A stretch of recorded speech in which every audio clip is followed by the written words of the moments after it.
Sa isang liblib na barangay sa La Union ay may isang bahay na tuluyan ng hindi binalikan ng may-ari. Ito ay patuloy na kinatatakutan sa kanilang lugar at ayon sa kanilang kwento, ang pumanaw na may-ari ay patuloy na nagmumulto sa bahay na ito.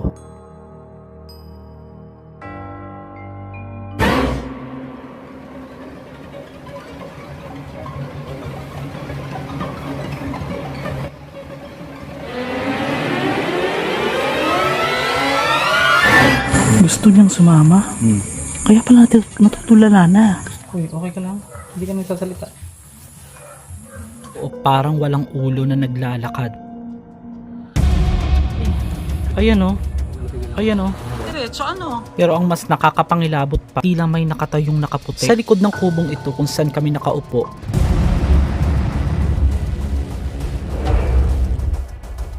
Parang may lumalapit sa ating papalapit na hindi na.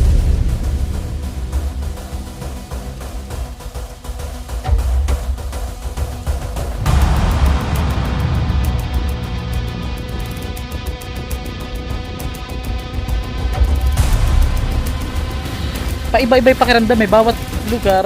May nakita ka? Okay. Relax. Parang tumakbo po doon. Ini-video ka. Bata. Magmula sa Davao ay lumipad tayo papuntang La Union at kinabukasan ay dumiretso na tayo sa ating location. Halos 5 oras pala yung biyahe at nagrenta lamang ako ng aking sasakyan.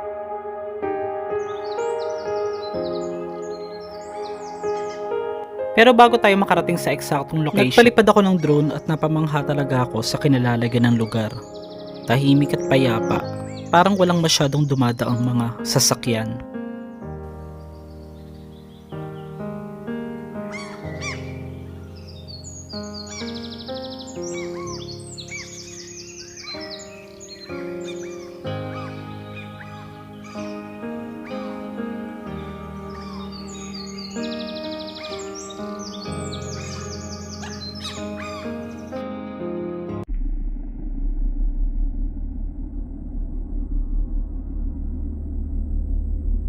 May mga naabutan ako naglalarong bata, tinanong ko sila kung ano yung alam nilang kwento dito. May third eye ka bata? Ano yung nakita mo dyan? Yung mag-asawa po. Mag-asawa? Kasi po, doon matanda pa tsaka Matanda at saka yung asawa niya po. lagi ko nakakakita niya sa bahay na yan. Tsaka po, sa school, nakakita po white lady siya. Eh wag mo idama yung school, yung school, ang pinag-uusapan natin bata, yung ano. Charot lang. Hindi, joke lang. Ay, biro lang ah. Hindi, ang pinag-uusapan natin yung haunted house, wag yung school, beha. Lago tayo sa school. Anong nakita mo dyan, yung mag-asawa, tsaka, ano? Bata po. Bata. Anong itsura nila? Diyan po dito yung bata po, diyan. Ay, yung may nakitang pitos dyan, di ba? Opo, Sabi. lady po. Ah, white teddy saan banda naman? Dito po daw. Minsan po. Dito sa tinutungtungan ka? Ay, Diyos mio, Marimar. Uy, alis ka dyan, may white lady daw dyan, Gary Vlogs. So ito guys, kasama natin yung dalawang local na taga dito. Kasama natin si Well, and then sila yung may alam sa story dito sa likod na kinatatayuan namin. Bago natin pasukin guys yung bahay na malaking yun na patay na yung may-ari. Ito naman yung nasa likod natin, yung nakakakita sila dito ng marami daw mga fetus o mga itinapong mga bagong panganak. Baby, yun. Oo. Na inilagay daw sa garapon yung iba at yung iba Binabalot sa plastic. kabalot doon sa plastic. So, gaano karami or ilan yung nakita na dito? Kapag may dalawang garapon sila, nakadalawang nakabalot. Bukod sa ginawa daw libingan ng mga fetus, ang lugar na itong kinatatayo namin ay may mga kwento sila rito nakakapangilabot.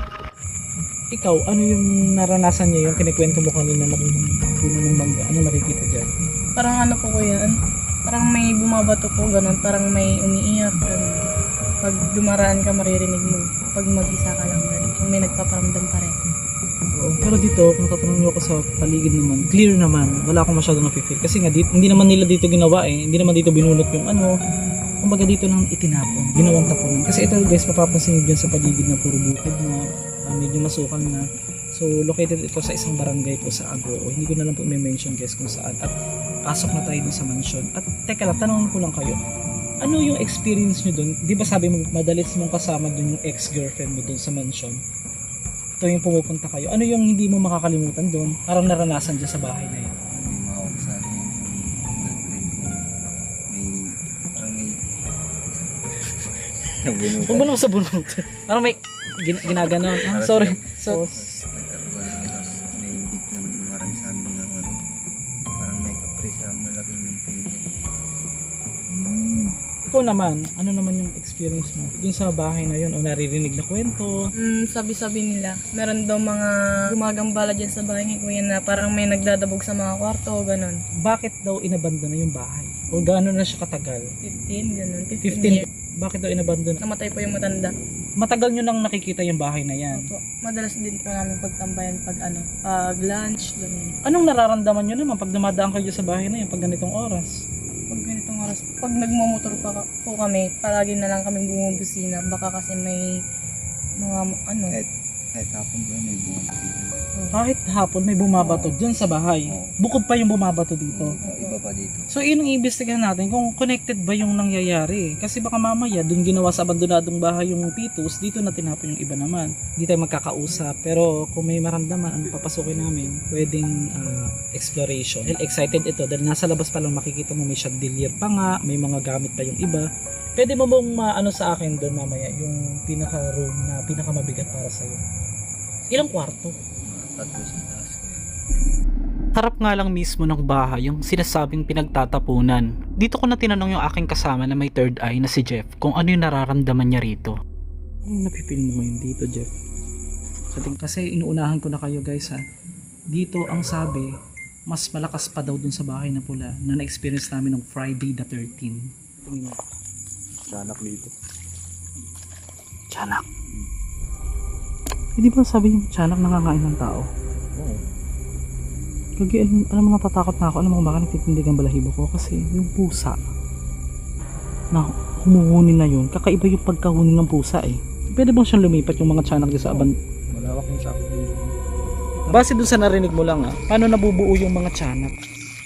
Yung iba daw, sabi nung matatanda kong yung nanganak yung nanay tapos namatay siya, ganun. Parang nakunan, ganun. Yung nanay. Yung mga tinatapon na bata. Diba, madalas mangyayari yun. Yung mga nakapanganak pa lang tapos tinatapon. Possible kasi nga 'di ba ayon doon sa kwento.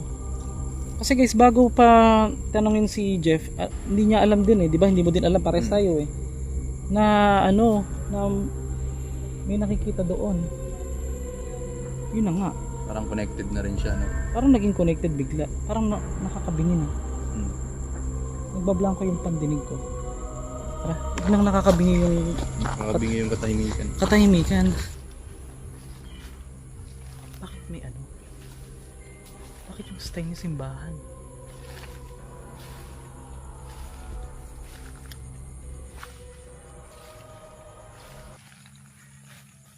Ang laki. Ano yan? Pusa? Sa pagkakataong to, tatlong muna kaming pumasok, si Daniel, ako at saka si Alvin, upang i-check kung nakabukas pa ba yung daanan papasok sa loob ng bahay. Ngunit ilang hakbang palang palapit, ito na yung nangyari.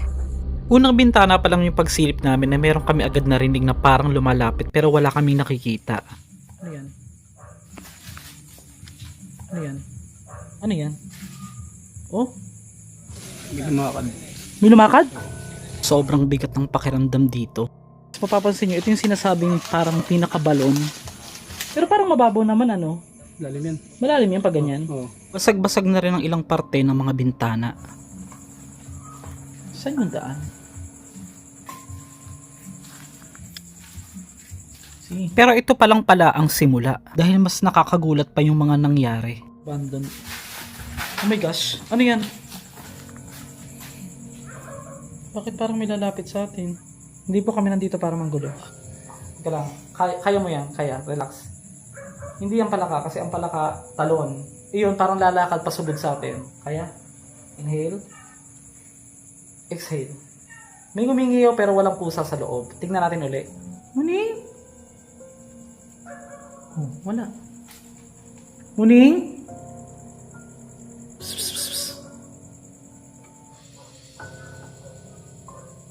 Ikita mo naman kasi yung bahay talaga. Para siyang style simbahan yung mga bintana. Walang pusang, may gumingiw pero walang ano. Muning? Yung pusa nawawala, ano? Pusa ba talaga yan? Bawat hakbang namin ay parang may tao sa loob at parang nakatingin nga sa amin. Hindi lang sa loob kundi sa paligid. Pero wala nga kaming nakikita. Parang may lumalapit sa ating papalapit na hindi naman makalapit. Ayan guys, oh, naririnig nyo.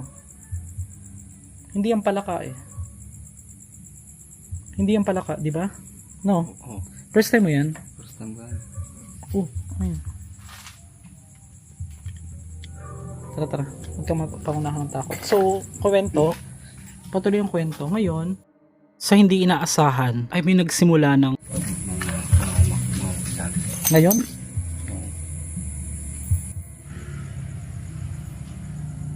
iba yung pakiramdam ko. Ikaw din ba? Relax lang.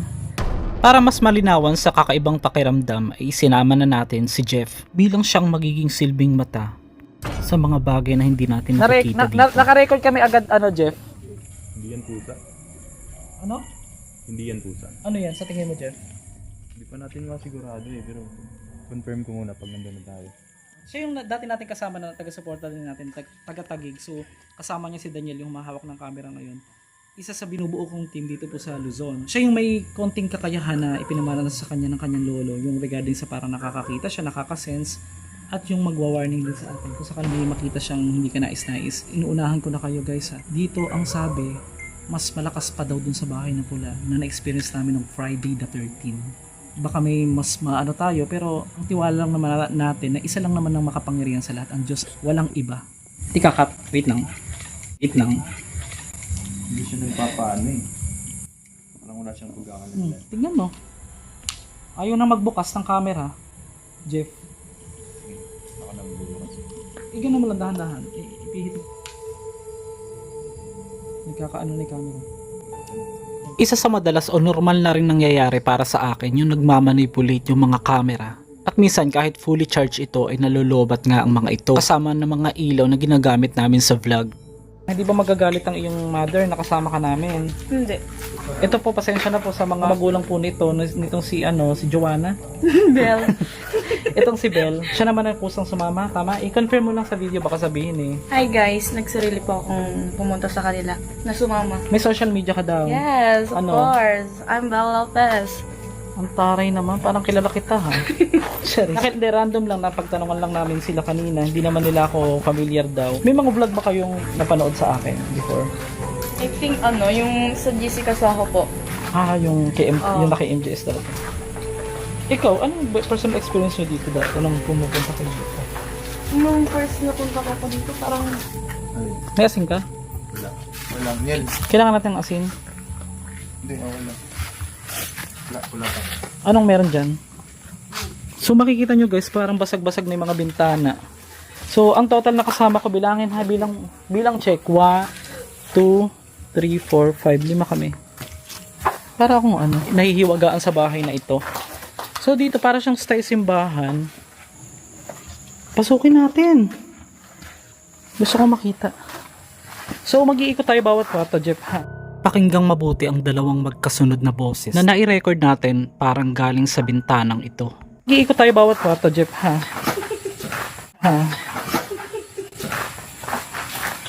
Lagi na-excite ako, ang ganda. Tapos dito parang excite ako, ang ganda. Tapos dito parang may bahay dito.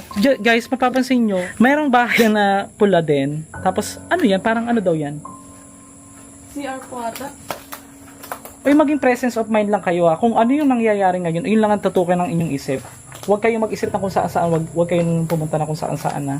Maganda yun na sa presence of mind. So, ikaw Jeff, sa ngayon, wala ka pa namang something Wala, na napipil. binaba nila yung ano nila, presensya. Paano binaban? Ina-hide? Binaba nila. Ay, binaba. Wala nang maramdaman na halos. Tingnan yung mga itsura pa naman ng mga bintana, oh. Tara.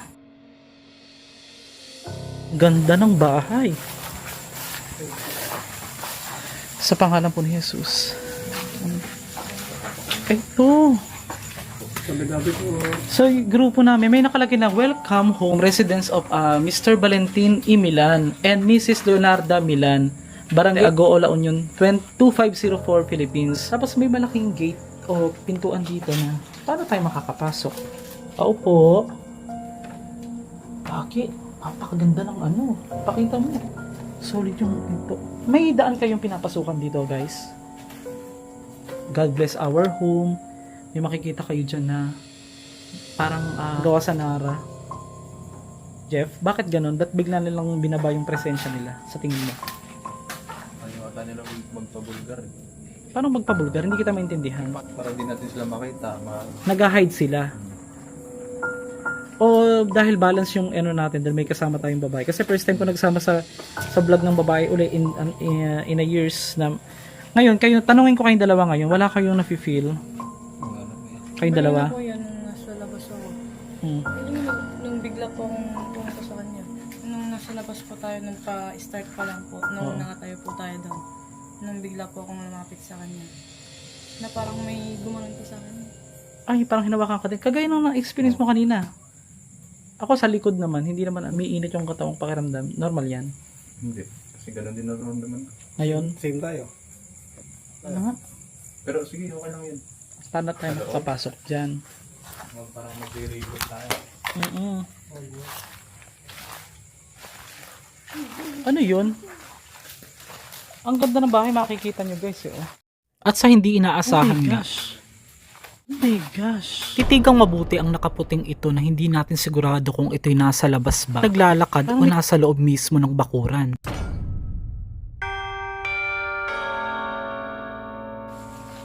Parang may dumaan. Uy, parang may dumaan. Nabidyoan ko. Nakaputing babae. Sino yun? Amis. Guys, babaeng nakaputi. Kahit malayo nakita eh. So mapapansin nyo, napakaganda ng bahay, may second floor pa. Hinahanap namin kung paano kami makakapasok dyan. Paiba-iba yung pakiramdam eh. Bawat lugar, parang pag nag-iisa. Dito ay si Bel naman ang nakakita. Pag naglalakad, okay. Hoy. May nakita ka? May nakita na kayo? Huwag mo ituro be. Relax. Ano yung nakita mo? Parang may tumakbo po doon. May tumakbo po doon eh. Tapos bigla pong nagpaganon sa kabila. Relax.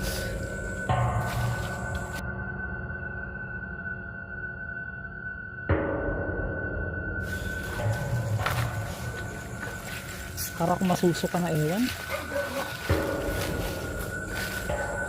Ngayon, yung second floor, saan tayo parang nga tayo papasok? Tayo masyado nang madamo sa harap eh bumalik kami sa likod at doon na dumaan uli. At doon na namin hinanap yung mismong papasok. At dito nga ay maya-maya may nangyari ng nakakapangilabot bago namin makita ang mismong pintuan nito.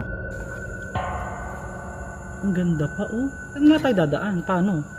Meron pang ang video kaya mga aparador, mesa at ilang mga gamit na naiwan pa dito. Payat yung babae. Anong itsura? Hindi ko po napansin masyado kasi mabilis po siyang tumakbo. Nakaputi. Opo. Ang init. Ito sayang. Tignan mo. Di ba? Paano natin mapapasok yan? Ngayon? Ngayon, kinurot ka? Sa hindi nga inaasahan na may kumurot daw kay Jeff at nang tignan namin ito, Okay ka lang? Hindi. Tingnan ko nga. Baka may bakas. No? Check natin ha. Mainit na ako. Ay. Ayan oh. Sige lang. Ayan oh. Meron. Kumurot ako eh. Masakit eh. Masakit ba? Naman ko kurot yun. Kuko yun. Ngayon, mapapansin nyo guys, yung style ng bahay, napakaganda po. Meron dito parang cruise na pag ito bumaliktad, tatakbo na talaga. Ay, yung pusa, ba't nagtataka ako? Bakit nawawala? Ang ganda! So yan guys, may mga gamit pa po dyan sa ibaba, makikita ninyo. Okay na ako. Hindi din ako makaano kanina. May mga lugar na part, Jeff, talaga bang may part na hindi ka lisod ba, makaginhawa? Wala. Yun nandun tayo eh. Hindi naman tunnel yung pinuntahan natin. Open space naman. So bakit ganun? 'Di ba? May mga naiwan pa ng ibang gamit at ito, tignan nyo naman to, pinag-aayos lang nila na nakikita ninyo. 15 years na itong abandon. May parang painting dyan sa itaas. So maganda, exciting talaga mapasok natin buong kwarto. Ano ba yan? Dito mo na-feel. Dito yung pusa eh. Ano yun nangyari? So dito rin sa kwarto na to mga master, parang dito rin na-feel ni Jeff yung sinasabing naninirahan dito sa taas. Saan niya tayo papasok dyan? Paano na makakapasok? Ito ay may nakita kong pintuan. Pero ang mas nakakakilabot,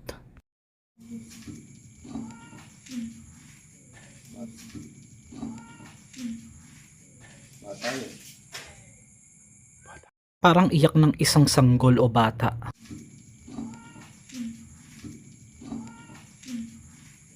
Bata yun. Bata.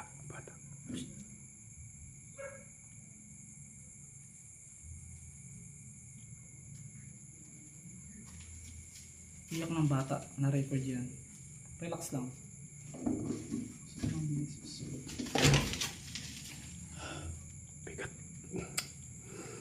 Dan, check ko muna ha. Huwag muna kayong masyadong... Hindi mo kaya? Doon ka na sa baba. Bakit? Parang tambakan lang ito ng gamit o bodega. Bakit may mga sulat?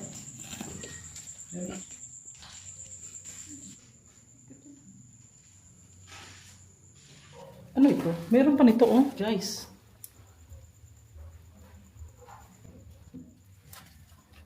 Uy, parang may tunnel. May 1988 na nakasulat oh. Ay, may painting. Para siyang painting na ano.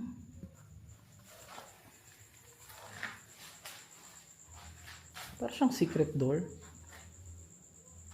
Parang may tinabunan. Ha? Sa gilid nga ng pader ay mayroong parang tinabunan ditong nakasemento. Ang bilis malobot ng camera ko.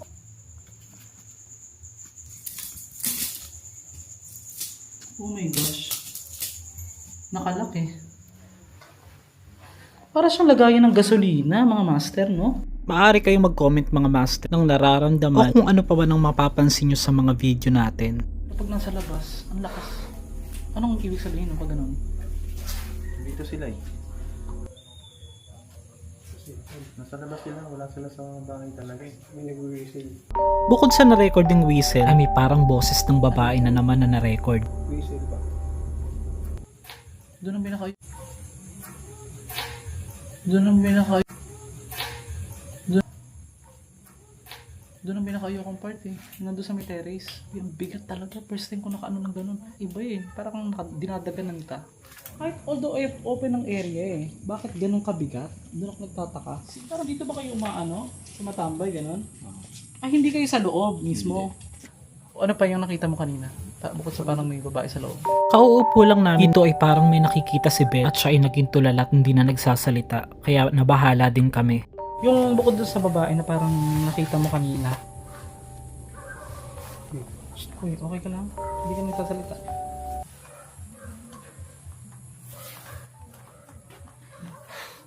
Hindi, dito ako para rin. Ano? Okay lang. Relax. Dito ako sa likod, nagbabantay.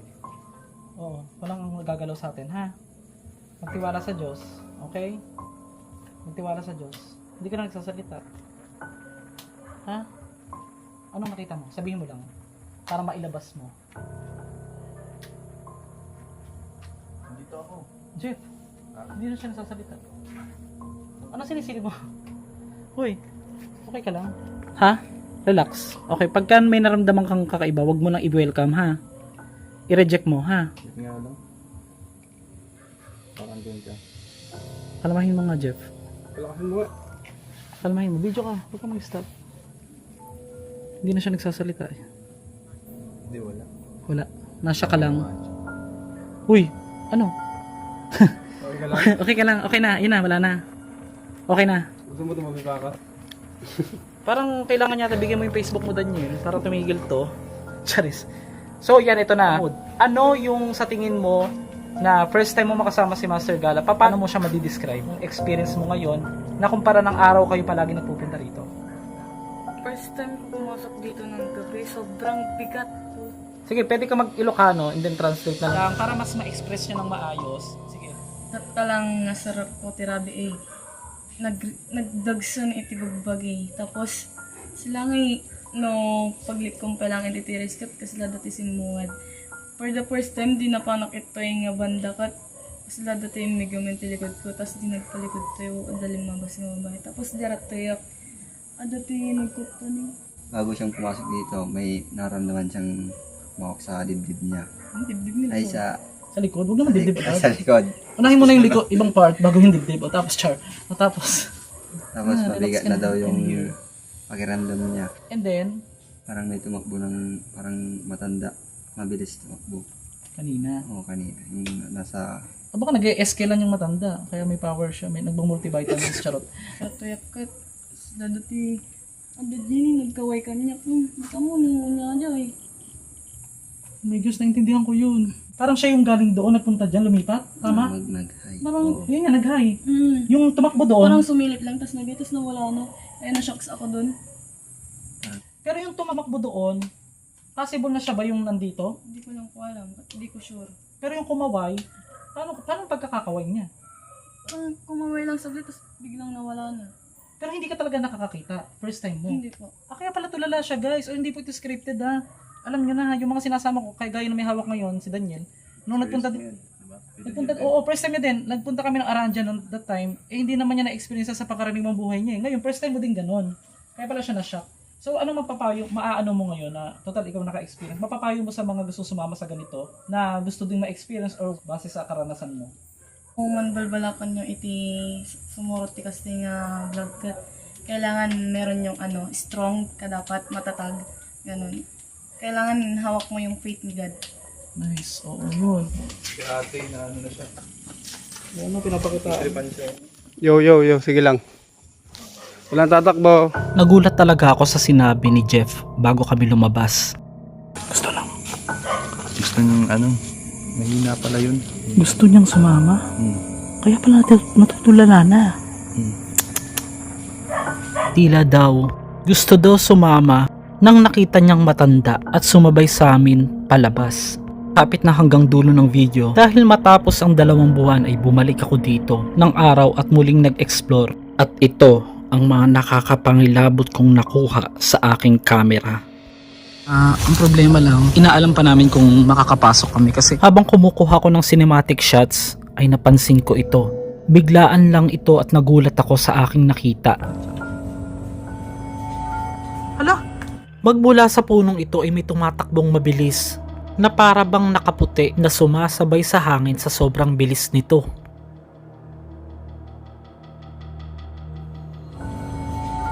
hala, hala, hala. At pagbaling ko naman kay Gary ay may isang naglalakad sa kanyang likod na nakayuko pero hindi ko to napansin. Titigang mabuti. Parang hindi ako sigurado kung nakayuko ba ito o parang walang ulo na naglalakad.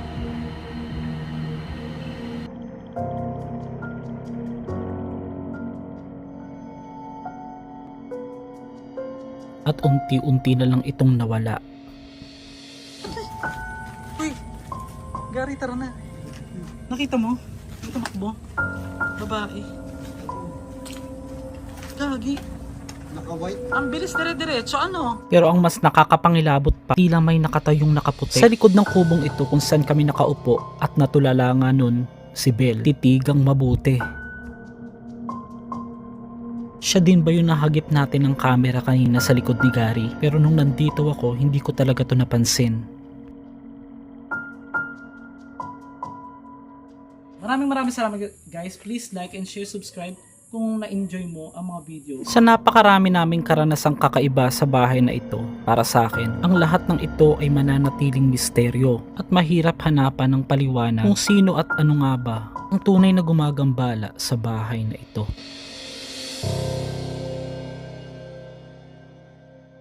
May po iniiwanan namin lahat ng negativity dito na wala pong sasama-sama, nananatiling kalmado po, pati po sa mga nanood, ganun din po prayers namin. Papasalamat ako dito sa mga kasama ko. Yung kay Daniel ang mahawak ng camera sa aking team dito. Si Jeff, yung ating naging silbing mata tsaka gabay.